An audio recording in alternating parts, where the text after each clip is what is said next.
तो पिछले कुछ वीडियोस में हमने सॉलिड की थर्मल एक्सपेंशन के बारे में बात किया था। तो मोटे मोटे तौर पे हमने तीन चीज़ों के बारे में बात किया था। पहली बात तो ये की थी कि जब सॉलिड्स को आप हीट करते हो, गर्म करते हो, तो उसमें एक्सपेंशन होता है, उसका साइज़ बढ़ता है। जब उनको आप कूल करते हो, ठंडा करते हो, तो उनका साइज़, उनमें कॉन्ट्रैक्शन होता है, उसका साइज़ कम होता है। दूसरी बात हमने ये की थी कि सॉलिड्स में लीनियर एक्सपेंशन होता है। लीनियर एक्सपेंशन मतलब किसी एक डायमेंशन या डायरेक्शन में एक्सपेंशन। जैसे आप लेंथ में एक्सपेंशन हो गया, या फिर विड्थ में एक्सपेंशन हो गया, या फिर हाइट में एक्सपेंशन हो गया। सॉलिड जैसे 3 डायमेंशनल होता है, एक्स वाई और जी डायरेक्शन में सॉलिड होता है, राइट। तो किसी एक पर्टिकुलर डायरेक्शन या डायमेंशन में एक्सपेंशन को लीनियर एक्सपेंशन बोलते हैं। तो जब लीनियर एक्सपेंशन हुआ तो वो बहुत ऑब्वियस सी बात है, बहुत जाहिर सी बात है कि उसमें वॉल्यूम एक्सपेंशन भी होगा, क्योंकि जब सॉलिड का एक्सपेंशन होता है तो वो तीनों डायरेक्शन में उसका बराबरी से यूनिफॉर्मली एक्सपेंशन होता है। और तीसरी बात, हमने कुछ इक्वेशंस डिराइव की थी, जो चेंज इन लेंथ या फिर चेंज इन वॉल्यूम अगर आपको निकालना हो तो उसके लिए हमने कुछ इक्वेशंस डिराइव की थी। तो चेंज इन लेंथ के लिए डेल्टा एल क्या था, L0 delta T alpha. L0 आपका original length, delta T change in temperature, alpha coefficient of linear expansion. इसी तरह हमने चेंज इन वॉल्यूम देखा था कि वो क्या था, delta we, V0 delta T beta. Beta यहाँ पे कोफिशिएंट ऑफ वॉल्यूम एक्सपेंशन है, और सॉलिड के केस में बीटा 3 अल्फा के बराबर होता है। तो ये तो बात रही सॉलिड्स की। जब लिक्विड्स की बात करते हैं हम, तो लिक्विड्स में भी सॉलिड की तरह जब उनको आप हीट करते हो तो उनका उनमें एक्सपेंशन होता है, जब उनको आप कूल करते हो तो उनमें कॉन्ट्रैक्शन होता है। रीज़न सेम ही है सॉलिड की तरह। जब आप उनको हीट करते हो लिक्विड्स को, तो जो एटम्स और मॉलिक्यूल्स होते हैं उनके बीच में जो फोर्सेस होती हैं वो कमज़ोर हो जाती हैं, वीक हो जाती हैं, जिसके कारण एटम्स और मॉलिक्यूल्स दूर दूर भागते हैं, जिसके कारण वो एक्सपेंशन होता है। एक डिफरेंस है लिक्विड और सॉलिड के एक्सपेंशन में कि सॉलिड्स में हमने देखा था कि उनके पास लीनियर एक्सपेंशन होता है।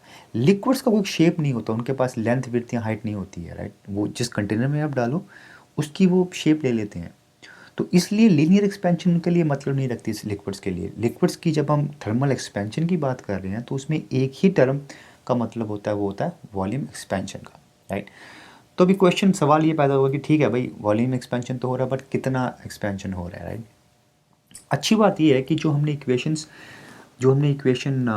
सॉलिड के लिए यूज़ किया था चेंज इन वॉल्यूम के लिए, वो इक्वेशन हम लिक्विड के लिए भी यूज़ कर सकते हैं, राइट। ये वाली इक्वेशन, ये वाली नहीं, क्योंकि इसमें कोफिशिएंट ऑफ लीनियर एक्सपेंशन है जो लिक्विड्स के लिए मतलब नहीं रखता। तो इस इक्वेशन से हम चेंज इन वॉल्यूम निकाल सकते हैं। अगर आपने टेम्परेचर चेंज किया किसी लिक्विड का, तो उससे कितना वॉल्यूम चेंज होगा ये आप इस इक्वेशन से निकाल सकते हो। जैसे सॉलिड की बात की थी हमने कि ये भाई बीटा जो है ये डिफरेंट सॉलिड का डिफरेंट वैल्यू होती है। सिमिलरली हम बीटा जो डिफरेंट लिक्विड्स का डिफरेंट होते हैं, यानी मुख्तलिफ लिक्विड्स का ये बीटा का वैल्यू मुख्तलिफ होगा। और ये जाहिर सी बात भी रहेगी कि जो डिफरेंट टाइप के लिक्विड्स हैं वो डिफरेंट तरह से एक्सपैंड करेंगे। आपके पास पानी है, मस्टर्ड ऑयल है, मरकुरी है, तो तीनों डिफरेंट तरह से एक्सपैंड या कॉन्ट्रैक्ट करेंगे, ये जाहिर सी बात रहेगी। लेकिन जब हम गैसेस की बात करेंगे तो ये बीटा की वैल्यू या फिर जिस तरह से वो एक्सपैंड करती हैं गैसेस, वो सॉलिड और लिक्विड से बहुत अलग है, और काफ़ी हैरान करने वाला उसका एक्सपेंशन है। तो आपसे रिक्वेस्ट करूँगा कि आप वो वीडियो देखिए जिस वीडियो में हम गैसेस की एक्सपेंशन के बारे में बात करेंगे। तो यहाँ पे हम बीटा की बात कर रहे थे कि बीटा डिफरेंट लिक्विड्स के लिए डिफरेंट रहेगा, राइट। आपसे एक और रिक्वेस्ट करूँगा मैं कि आप कुछ एक जो रोज़मर्रा की ज़िंदगी में यूज़ होने वाले लिक्विड्स हैं, आपके पास वाटर हो गया, ऑयल हो गया, अल्कोहल हो गया, उनकी वैल्यूज़ देखिए, बीटा की वैल्यू और सॉलिड की बीटा की वैल्यू के साथ कंपेयर करें और देखें कि कौन सी ज़्यादा है कि कम है। और तो अब तक जो हमने बात की लिक्विड्स के बारे में, तो मोस्टली लिक्विड्स, ज़्यादातर लिक्विड्स के लिए एप्लीकेबल है, लागू होती है वो। लेकिन जैसे आप देखेंगे कि हर जगह पे कुछ ना कुछ एक्सेप्शंस होती हैं, यानी कि आपको कोई ना कोई मिल जाएगा क्लास में या फिर सोसाइटी में जो रूल्स फॉलो नहीं करता, राइट। जो रेबल, जो बागी होता है, जो बोलता है कि भाई जो सब कोई फॉलो कर रहे हैं मैं वैसा फॉलो नहीं करूँगा, राइट। तो हमारे पास भी ऐसे कुछ बागी हैं यहाँ पे, जो हमने जो रूल्स अभी डिफ़ाइन किए हैं उसको मानते नहीं हैं, राइट। और उनमें से एक इम्पॉर्टेंट बागी वो हैं जो हम रोज़मर्रा की ज़िंदगी में बहुत यूज़ करते हैं, डे टू डे लाइफ में हम उनको हर दिन यूज़ करते हैं। वो हैं वाटर, पानी। यानी पानी उन लिक्विड्स में से है जो हमने अभी रूल डिफ़ाइन किए हैं लिक्विड्स के लिए, वो उसको उसको उसको फॉलो नहीं करते हैं, और उसके बारे में भी हम बात करेंगे। तो हमने अब तक देखा, हमने क्या बोला कि लिक्विड्स को जब आप हीट करते हो तो वो एक्सपैंड करते हैं, जब उनको कूल करते हो तो वो कॉन्ट्रैक्ट करते हैं। तो जाहिर सी बात रहेगी कि अगर मैं एक वाटर लूँ 100 डिग्री सेंटीग्रेड पे, उसको मैं कूल करना शुरू कर दूँ 0 डिग्री सेंटीग्रेड तक, जब तक वो बर्फ़ नहीं बन जाता, आइस नहीं बन जाता, तो ये मेरे को ऐसा लगेगा कि हाँ भाई, उसका जो मैक्सिमम वॉल्यूम, सबसे ज़्यादा वॉल्यूम कहाँ रहेगा, 100 डिग्री पे रहेगा। और जैसे जैसे उसको मैं टेम्परेचर कम करता जा रहा हूँ, उसका वॉल्यूम कम होता जाएगा, कम होता जाएगा। और 0 डिग्री पे जब उस जो बिल्कुल आइस बन जाता है, जब सॉलिड बन जाता है, तो उस टाइम पे उसका वॉल्यूम सबसे कम होगा। तो 100 पे सबसे ज़्यादा वॉल्यूम, 0 डिग्री पे सबसे कम वॉल्यूम। तो ये रीजनेबल सी बात रहेगी कि भाई हाँ, ये ऐसा होना चाहिए, राइट, क्योंकि मोस्टली सॉलिड ऐसा ही बिहेव करते हैं। लेकिन सरप्राइजिंग बात यह है और हैरान करने वाली बात यह है कि वाटर जो है, पानी है, ऐसा बिहेव नहीं करता। तो उसके बारे में हम थोड़ा पढ़ेंगे आज। तो यहाँ पे मैंने ग्राफ बनाया वॉल्यूम और टेम्परेचर के बीच में वाटर के लिए। तो यहाँ से शुरू करते हैं। अगर कोई टेम्परेचर लें 50 या 60 डिग्री, तो उसको जैसे जैसे टेम्परेचर डिक्रीज़ करना शुरू करेंगे तो आप देखोगे कि वॉल्यूम भी उसका डिक्रीज़ हो रहा है। और इसमें कुछ हैरानी वाली बात नहीं रहेगी, जाहिर सी बात रहेगी कि टेम्परेचर कम कर रहे हो, उसका वॉल्यूम भी कम कर होगा। और वही हमें पड़ा था यहाँ पे। यहाँ तक तो सब ठीक ठाक है, लेकिन जो हैरान करने वाली बात है, जो सरप्राइजिंग बात ये है कि जो सबसे कम वॉल्यूम होता है लिक्विड का, वाटर का सबसे लोवेस्ट वॉल्यूम होता है, वो 4 डिग्री पे होता है उसका। आपने सोचा होगा कि जो लोवेस्ट वॉल्यूम रहेगा वाटर का, वो 0 डिग्री पे रहेगा जब वो आइस बन जाता है या फिर सॉलिड बन जाता है। पर वैसा नहीं है, यानी आइस बनने से पहले ही उसका एक पॉइंट आता है जहाँ पे वो वॉल्यूम उसका लोवेस्ट हो जाता है, सबसे कम हो जाता है। और वो पॉइंट क्या है, 4 डिग्री सेंटीग्रेड। और उससे अगर आप टेम्परेचर कम करोगे तो उसका वॉल्यूम इंक्रीज़ होना शुरू हो जाएगा। ये मज़ेदार वाली बात है वाटर के बारे में। यानी कि 4 डिग्री से अगर आप कम करोगे टेम्परेचर, तो कॉन्ट्रैक्ट होने की बजाय, श्रिंक होने की बजाय, वॉल्यूम कम होने की बजाय वॉल्यूम उसका बढ़ना शुरू हो जाता है, जब तक वो 0 डिग्री नहीं पहुंच जाता, राइट। और एक और बात इसमें ध्यान देखने वाली है कि भाई अगर एक पॉइंट पे, यानी कि 4 डिग्री पे इसका सबसे कम वॉल्यूम है, तो इसका मतलब होगा कि 4 डिग्री पे उसका डेंसिटी जो है सबसे ज़्यादा होगा। क्योंकि डेंसिटी क्या होता है, मास पर यूनिट वॉल्यूम। तो अगर किसी एक पॉइंट पे उसका वॉल्यूम सबसे कम है, तो इसका मतलब क्या होगा, उस पॉइंट पे उसका डेंसिटी सबसे ज़्यादा है। तो हम क्या बोल रहे हैं कि 4 डिग्री पे उसका वॉल्यूम सबसे कम है और डेंसिटी सबसे ज़्यादा है, राइट। तो बोलने का मतलब ये है कि भाई लोवेस्ट वॉल्यूम और हाईएस्ट डेंसिटी एक ऐसे पॉइंट में आता है जब वाटर लिक्विड स्टेट में ही है, ना कि सॉलिड स्टेट में। मोस्टली आप क्या करोगे कि भाई अज्यूम करोगे, होप करोगे कि भाई लिक्विड्स का लोवेस्ट वॉल्यूम तब आएगा, लोवेस्ट वॉल्यूम और हाईएस्ट डेंसिटी तब आएगा जब लिक्विड कोई सॉलिड बनेगा। बट ऐसा वाटर के केस में नहीं होता।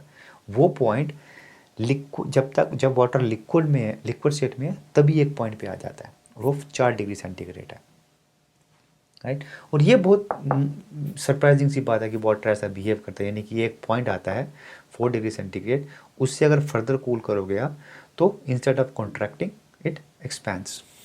और उस पॉइंट पे उसका लोवेस्ट वॉल्यूम होता है और उसका हाईएस्ट डेंसिटी होता है। और यही कारण है कि आपका सर्दियों में, विंटर्स में आपकी वाटर पाइप्स टूट जाती हैं, रॉक्स टूट जाती हैं। यही कारण है कि जो बर्फ़ है, आइस जो है, वो फ्लोट करती है वाटर के ऊपर, राइट।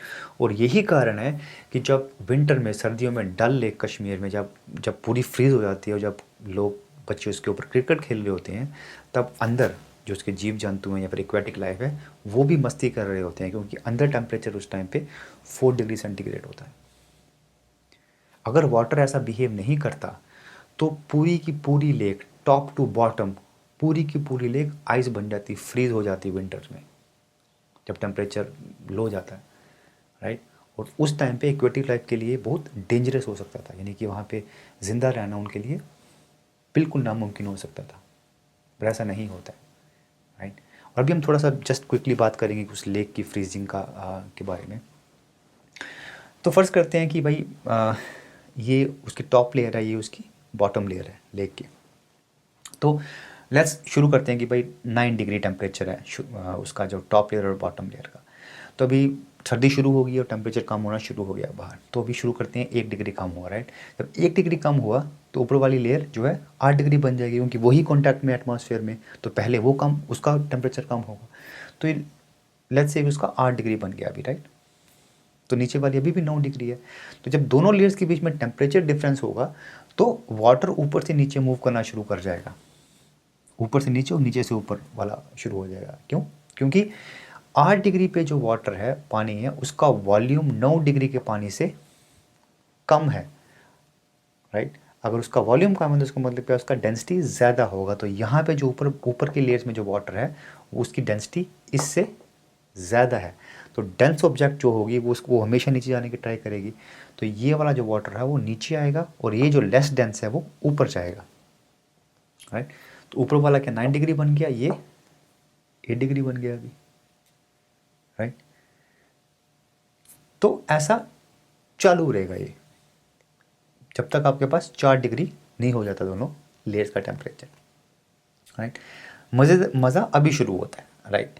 तो अभी दोबारा सर्दी चालू है और टेम्परेचर कॉन्स्टेंटली कम होते जा रहा है, राइट। तो अभी दोबारा से 1 डिग्री का टेम्परेचर कम हो गया, तब दोबारा से हो गया तो ऊपर वाला 3 डिग्री बन जाएगा, ये 4 डिग्री बन जाएगा, राइट। जब यहाँ पे टेम्परेचर डिफरेंस हुआ था तो वाटर मूवमेंट शुरू हो गया था, ऊपर वाला नीचे आ गया था, नीचे वाला ऊपर चला गया था।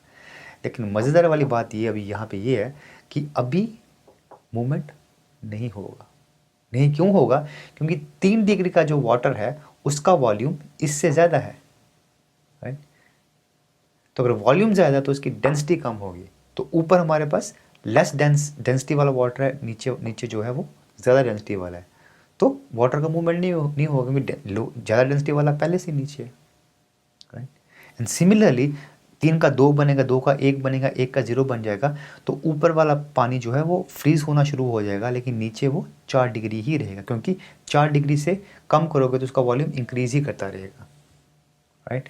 तो ऊपर वाली लेयर चाहे फ्रीज़ हो जाएंगी, 0 बन जाएगा, लेकिन नीचे वाली लेयर जो है वो 4 डिग्री ही रहेगा।